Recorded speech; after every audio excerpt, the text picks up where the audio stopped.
சித்த மருத்துவர்னு போட்டிருக்கிறான், இவ்வளவு கேவலமா அசிங்கமா பேசுறான், கொச்சையா பேசுறான், ஆபாசமா பேசிட்டு இருக்கிறான். இப்ப சித்த மருத்துவம்னா இப்ப இதுதான் போல சித்த மருத்துவம். அவங்க அந்த ஒரு விஷயத்துக்கு தான் அப்படியே பேசுவாங்க. இது இப்ப கொஞ்சம் குறைஞ்சிருக்கு.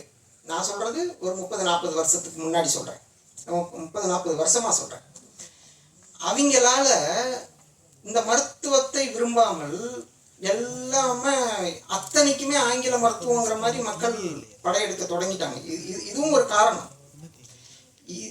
அதாவது தமிழ் மருத்துவத்தை தமிழ் மொழின்னு பேசுறவங்க இந்த தமிழ் மருத்துவத்துக்கும் ஒரு வழி செய்யணும்னா, இப்போ ஒரு அரசியல்வாதி ஏவா யார் பண்ணி இவ்வளோ அசிங்கமா கொச்சையா ஆபாசமா பேசிட்டு இருக்கிற, அந்த பிள்ளை இவ்வளோ அசிங்கமா ட்ரெஸ் போட்டிருக்கு, நீ யார் என்ன அப்படின்னு கேட்கணுமா இல்லையா? ஒத்த அரசியல்வாதி கேட்கலங்க. இதே விஷயத்த படிக்காத ஒரு நபர் ஆங்கில மருத்துவத்தை பற்றி டிவியில் உட்காந்துக்கிட்டு இந்த பேரஸ்டமால் அந்த ஓஃப்லைன் அப்படின்னு பேச முடியுமா? தமிழ் மருத்துவங்கிறதுனால ஒத்த அரசியல்வாதி கூட அக்கறை கிடையாது. பூரா அதாவது நான் சொல்கிறேங்க, அடித்து சொல்கிறேன், உண்மையை சொல்கிறேன். முறையான தமிழ் மருத்துவத்தை சரியாக இந்த அரசு பயன்படுத்தினா நம்ம ஊர் மக்களையெல்லாம் உட்கார வச்சு சாப்பாடு போடலாம். வெளிநாட்டுக்காரன் பூரா இந்த மருத்துவத்துக்கு இங்கே வருவான், அவங்ககிட்ட கட்டணம் வாங்கலாம். இது நீங்கள் டாஸ்மாக் விற்கிறதுக்கு பதிலாக இதை சிறப்பாக செய்யுங்க. விஷயம் நிறைய இருக்குது. அது எதுவுமே மக்கள் இப்போ நம்புறதுக்கு தயாராக இல்லை. அது நேரம் வர வர வர அதுக்கான நம்பிக்கை உருவாகும். அதுதான் என்னோடது. ஆனாலும் இந்த கோரிக்கை நான் வைக்கலைங்க. ஏன்னா இது இப்போ போய் வச்சாலும் நம்மளுக்கு அது நடக்காது. நம்ம இப்போ இதில் என்னென்னா, அடிக்கடி மாதம் பத்திரிகையில் பார்க்குறோம், தன்னுடைய 2 குழந்தைகளை தூக்கி கிணத்துல தூக்கி போட்டுட்டு தாயும் குதித்து தற்கொலை. என்னன்னு கேட்டா பசி, வறுமை, கடன். இதான் அந்த 2 குழந்தை தண்ணியில உளுந்து அந்த ஒரு நிமிஷம் தவிக்கிற பொழுது அந்த காட்சி நீங்க யோசிச்சு பாருங்க. ஒரு பசியினால வறுமையினால அந்த தாய் தன்னோட 2 குழந்தையை தூக்கி போட்டு தானும் குதித்து தற்கொலை பண்ற அளவுக்கு பசி கொடுமை இருக்குன்னா, போன 4-5 நாளைக்கு முன்னாடி கூட ஒரு கர்ப்பிணி பொண்ணு தன்னுடைய முதல் குழந்தையை தூக்கி கிணத்துல போட்டுட்டு அதுவும் முடிச்சு செத்து போச்சு. நான் என்ன சொல்றேன்னா, நீங்க இது வரைக்கும் 7 லட்சம் கோடி கடன் வாங்கியிருக்கீங்க. இந்த ஏழைகளுக்கு, இந்த ஏழை பெண்களுக்கு நீங்க இந்த 1000 ரூபாய் கொடுக்கறதெல்லாம் விட்டுருங்க. யாரெல்லாம் இந்த மனநிலையில இருக்காங்க, என்ன ஒன்றும் வழி இல்லை, குழந்தைய காப்பாற்ற வழி இல்லையா, அதெல்லாம் அங்கே போகுமா, அந்த அரசு இது இருக்குமா, போய் குழந்தைங்களை அங்கே சேர்த்து விட்டு நீங்கள் அங்கே இருந்து தொழிலை பாருங்கள். இந்த மாதிரி ஒரு அரசு, ஒரு அமைப்பை உருவாக்கணும். குழந்தைகளை தூக்கி கிணற்றில் போட்டு தானும் குதித்து தற்கொலை செய்யக்கூடிய நிலைமையில் இந்த பெண்கள் இருக்கிற போது நம்ம இந்த 7 லட்சம் கோடியை வேற வேற விஷயங்களுக்கு பயன்படுத்தக்கூடாது. முதல்ல இந்த குழந்தைகள், இந்த தாய்மார்களுடைய நீங்க இந்த எல்லாருக்கும் 1000-2000 இது தேவையில்லை. யாருக்கு தேவை? பசி பட்டினி எல்லாம் சரியாயிடுச்சா, அதுக்கப்புறம் நீங்க அடுத்த திட்டத்துக்கு போங்க. அப்படியே பெரிய பெரிய லட்சம் கோடியில திட்டம், அது திட்டம்லாம் பண்ணுங்க. இதை செஞ்சுட்டு அதை செய்யுங்க. இதைத்தான் நம்ம இதுல கோரிக்கையா வச்சிருக்கோம்.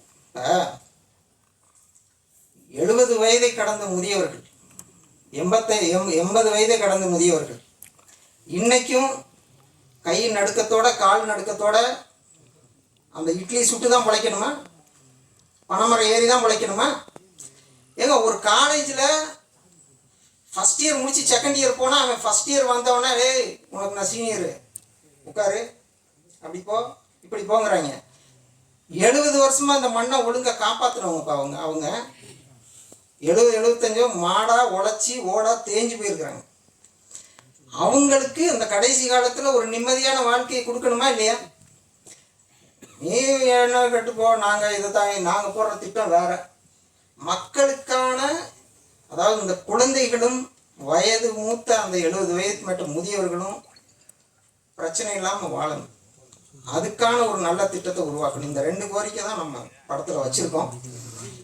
இப்போ நம்ம பள்ளிக்கூடம், நம்ம இப்போ காலையில் வர்ற குழந்தைகளுக்கு காலை உணவு திட்டம் மிகச் சிறப்பான திட்டம். இப்போ தமிழக முதல்வர் அவர்கள் இப்போ நடத்திட்டு இருக்கிறாங்க. அந்த மாதிரி காலையிலையும் சாயந்தரமும், காலைல ஒரு 2 மணி நேரம், சாயந்தரம் ஒரு 2 மணி நேரம். பள்ளிக்கூடத்திற்கு வீட்டில இருந்து குழந்தைகள் கிளம்பும் போது 2 அரசு பேருந்து, ஒரு பள்ளிக்கூடத்துக்கு 2 அரசு பேருந்து. குழந்தைங்கள அங்கேருந்து வீட்டில இருந்து கூப்பிட்டு வந்து பள்ளிக்கூடத்தில் விடணும். அதே மாதிரி சாயந்தரம் பள்ளிக்கூட குழந்தைகளுக்கு 2 அரசு பேருந்து பள்ளிக்கூடத்துல இருந்து சாயந்தரம் ஒரு கையில் ஒரு கடலை மிட்டாய் கொடுத்து வீட்டில் போய் இறக்கி விடணும். இது எப்படி இருக்குன்னு யோசிச்சு பாருங்க. பஸ்ஸில் தொங்கிக்கிட்டு போகிற அந்த குழந்தைகளுக்கு என்னைக்கு நீங்கள் மாற்று வழி செய்ய போகிறீங்க? பொதுமக்கள்லாம் இடத்த ஆக்கிரமிச்சிடுறாங்க. பள்ளிக்கூட வாசலில் வந்து குழந்தைங்க நிற்கிது, பையோட சுமந்துக்கிட்டு நிற்கிது. இந்த கூட்டத்தில் அவங்க அந்த குழந்தைங்க எப்படி இதில் ஏறி பயணிக்கும்? நீங்கள் இலவச பஸ் பாஸ் கொடுக்குறீங்க, சரிதான். அவங்களுக்குன்னு ஒரு தனியாக 2 பேருந்தை கொடுத்தா எத்தனை கோடி ஆயிர போகுது? தாய்மார்களோட மனநிலையை பாருங்க. சிறைச்சாலையில் பார்த்தீங்கன்னா, அந்த சிறை தண்டனைக்கு போயிட்டு வெளியில் வர்றவங்க பார்த்தீங்கன்னா 300 ரூபாய்க்கு உள்ள பீடி விற்கிறாங்களாம், 3000 ரூபாய்க்கு பிரியாணி விற்கிறாங்களாம். ஓரமாக அசிங்கம்லாம் நடக்குதான். இதெல்லாம் வந்து வெளியில் வந்து சொல்கிறாங்க. சிறைச்சாலை இன்னும் 40-50 வருஷம் இப்படியே தான் போயிட்டுருக்கு. இனிமேல் இப்படி தான் போயிட்டுருக்குமா? அதெல்லாம் ஒரு மாற்றம் கொண்டு வரணும்னு அரசியல்வாதிகளுக்கு தெரியக்கூடாதா? அந்த சிந்தனை அவர்களுக்கெல்லாம் வர்றதில்லை. ஒரே விஷயந்தான், நோட்டு ஓட்டு. இந்த 2 நோக்கி தான் அவங்களுடைய பயணம் இருந்துகிட்ருக்கு. அதாவது இதெல்லாமே நம்ம திரைப்படங்கள் வாயிலாக வெளியில் கொண்டு வரணுங்கிறதான் என்னுடைய ஆசை. நம்ம போய் ஒரு பேப்பரில் எழுதி இவங்க வாசலில் போய் நின்று ஒரு கோரிக்கையை கொடுத்தோம்னா 1000 பேப்பர் அங்கே இருக்கும், 1001வது இது இருக்கும். திரைப்படங்கள் வாயிலாக அந்த காலத்தில் எம்.ஆர். ராதா அவர்கள் காலத்தில், கலைஞர் அவர்கள் காலத்துல எல்லாம் நாடகம் போட்டு மக்களுக்கு இந்த விழிப்புணர்வை சொல்லுவாங்க. நாட்டில் என்ன நடக்குதுங்கிறத இதன் மூலமாக சொல்லுவாங்க. அந்த நாடகங்களை பார்க்கறது மூலமாக மக்களுக்கு அந்த செய்தி போய் சேரும். இப்போ வந்து இந்த திரைப்படத்தின் மூலமாக நாட்டில் நடக்கிற இந்த அநியாயங்களை, அக்கிரமங்களை நம்ம ஒவ்வொன்றா எடுத்து சொல்லணும். அதுதான் என்னுடைய நோக்கம். அதனால் இந்த சிறை சார்ந்த கோரிக்கையை நான் வைக்கல. எல்லா அரசியல்வாதிகளுமே தமிழ் தமிழ் தமிழ் மொழி தமிழ் மொழின்னு தான் 40-50 ஆண்டு காலமாக அரசியல் பண்ணுறோம். ஆனால் தமிழ்நாட்டுடைய ஒரு மிகப்பெரிய பொக்கிஷம் அப்படின்னா நம்ம எதை சொல்லுவோம்? ஒவ்வொரு மாவட்டத்துக்கும் ஒரு சிறப்பு இருக்கலாம். இப்போ ஈரோடுனா மஞ்சள், மதுரைனா மீனாட்சி அம்மன் கோயில், இன்னும் ஒரு சிறப்பு. தமிழ்நாட்டுடைய ஒரு மிகப்பெரிய பொக்கிஷம்னா நம்ம எதை சொல்லுவோம்? விவசாயம் நல்ல விஷயம் சொல்லியிருக்கீங்க. ஆனால் அதை தாண்டி விவசாயம் எல்லா நாடுகள்லையும் இருக்குது, உலகம் பூரா விவசாயம் இருக்குது. அதை தாண்டி ஒரு விஷயம் தமிழ்நாட்டுடைய மிகப்பெரிய பொக்கிஷம் அப்படின்னா தமிழ் மருத்துவம், சித்த மருத்துவம். ஆனால் இந்த 40-50 ஆண்டு காலமாக இந்த அரசியல்வாதிகள் அது அவமானப்படுவதை, அசிங்கப்படுவதை வேடிக்கை தான் பார்த்தார்கள். இந்த பக்கம் தொலைக்காட்சியில் ஆபாசமாக உடையணிந்த ஒரு பெண்மணி, இந்த பக்கம் ஒன்றுமே படிக்காத ஒரு ஆள்.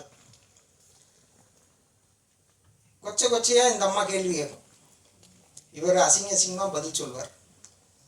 இது என்னன்னு கேட்டால் இந்த ஆள் சித்த மருத்துவர்னு போட்டுக்குவார். அதாவது பல ஆண்டுகளாக 40-50 ஆண்டு காலமாக நிறைய வயது மூத்த